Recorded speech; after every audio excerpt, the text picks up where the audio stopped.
क्या आपने कभी सोचा है कि भगवान विष्णु ने हर युग में अवतार क्यों लिया?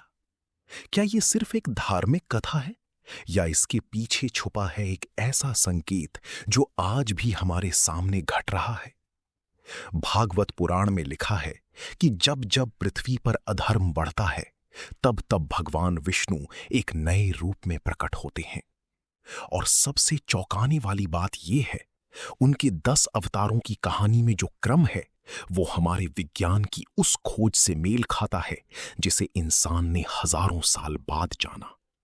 तो आज हम जानेंगे भगवान विष्णु के 10 अवतार, उनके पीछे का गहरा अर्थ और वो संकेत जो आज की दुनिया में साफ दिखाई दे रहे हैं।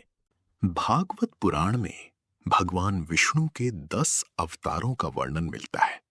इन्हें दशावतार कहा जाता है, लेकिन इनकी सबसे बड़ी विशेषता ये नहीं है कि ये 10 हैं, बल्कि इनकी सबसे बड़ी विशेषता ये है कि इनका क्रम जल से शुरू होकर मनुष्य तक पहुंचना हमारे विकास के उसी क्रम से मेल खाता है जिसे आज का विज्ञान एवोल्यूशन कहता है। जरा सोचिए, पहला अवतार था मत्स्य, मछली, जलचर। दूसरा था कूर्म, कछुआ, जल और थल दोनों में रहने वाला। तीसरा था वराह, सुअर, पूरी तरह थलचर।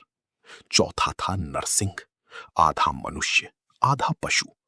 पांचवा था वामन, एक बौना मनुष्य। फिर परशुराम, एक क्रोधी आदिम योद्धा। फिर राम, एक आदर्श पुरुष। फिर कृष्ण, एक कूटनीतिज्ञ संपूर्ण मनुष्य।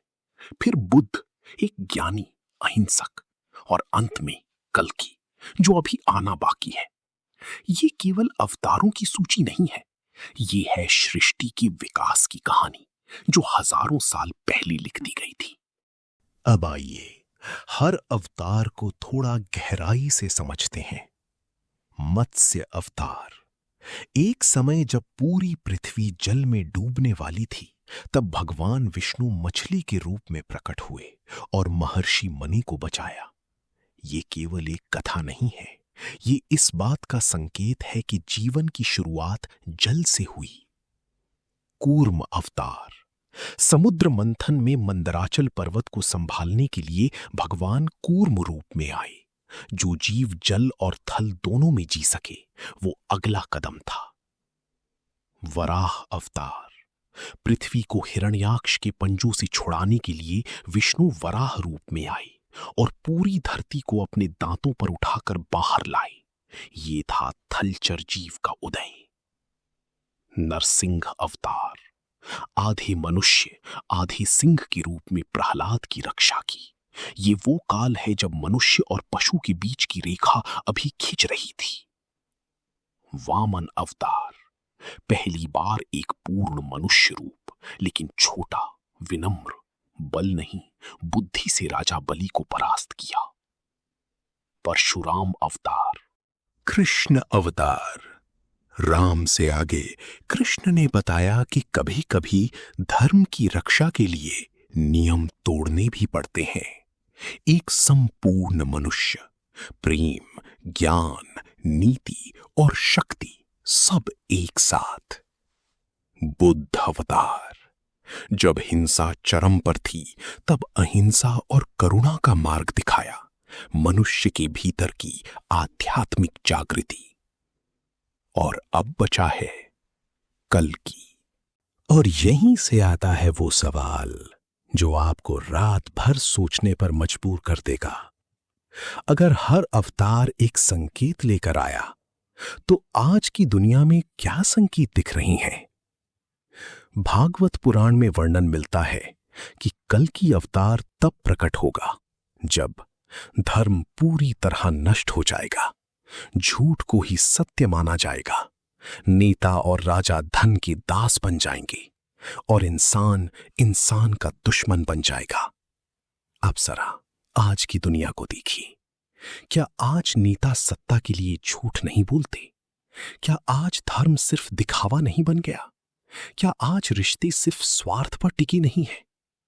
और सबसे चौंकाने वाली बात, कल्कि पुराण में लिखा है कि कल्कि का जन्म संभल नाम के गांव में होगा और उत्तर प्रदेश में आज एक गांव है जिसका नाम है संभल। ये संयोग है या कोई संकेत, ये किसी को नहीं पता, लेकिन एक बात तय है, ग्रंथों में जो लिखा गया था वो धीरे धीरे सच होता दिख रहा है। दशावतार केवल 10 कहानियां नहीं है, ये है सृष्टि का वो रहस्य जो हमारे ऋषियों ने हजारों साल पहले देख लिया था। हर अवतार एक संदेश लेकर आया और हर संदेश आज भी उतना ही प्रासंगिक है। मत्स्य ने बचाया, कूर्म ने संभाला, वराह ने उठाया, नरसिंह ने रक्षा की, वामन ने चतुराई दिखाई, परशुराम ने न्याय किया, राम ने मर्यादा सिखाई, कृष्ण ने ज्ञान दिया, बुद्ध ने करुणा दी, और कल्कि वो अभी आना बाकी है। शायद वो तब आएंगे जब हम खुद अपना धर्म भूल जाएंगे, या शायद उनका आना इस बात पर निर्भर करता है कि हम आज क्या चुनते हैं। अगर इस वीडियो ने आपको सोचने पर मजबूर किया तो लाइक जरूर करें, और ऐसे ही गहरे रहस्य जानने के लिए चैनल को अभी सब्सक्राइब करें, क्योंकि अगला वीडियो और भी चौंकाने वाला होगा।